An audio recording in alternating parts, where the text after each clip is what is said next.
Harka funee akka mul'atan kabajamtoota hordoftoota GMN irraa oduu guyyaa kanaaf qabannee dhiyaannee isinitti himaa oduu isinitti himuun kan isin waliin turu ani Lubee Girmaati.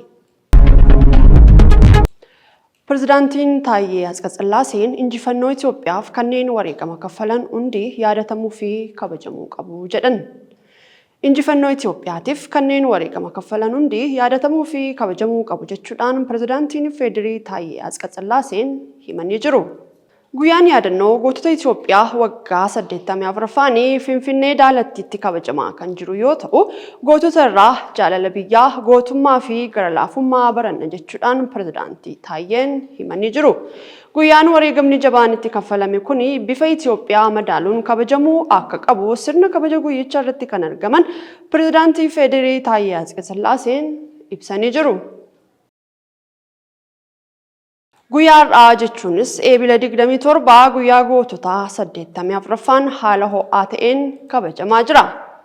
Guyyaan gootota 84ffaan sirna adda addaatiin magaalaa Finfinnee kiiloo 4tti bakka siidaan yaadannoo goototaa argamutti haala adda ta'een kabajamaa jira.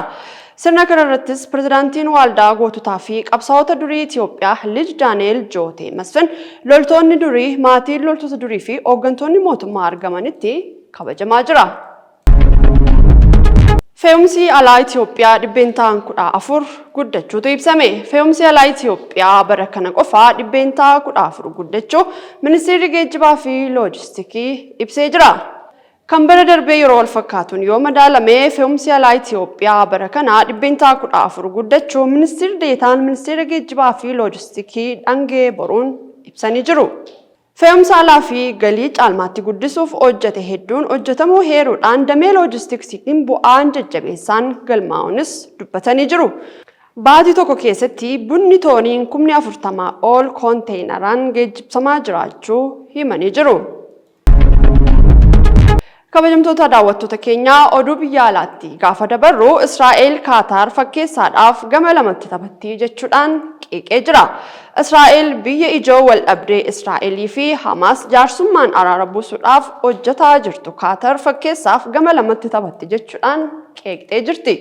Kaataar gama tokkoon jaarsummaa jechaa harka wayyaa jalaan ammoo Hamaas cinaa jirti jechuudhaan waajjirri ministeera muummee Israa'el ibsa baaseen qeeqee jira.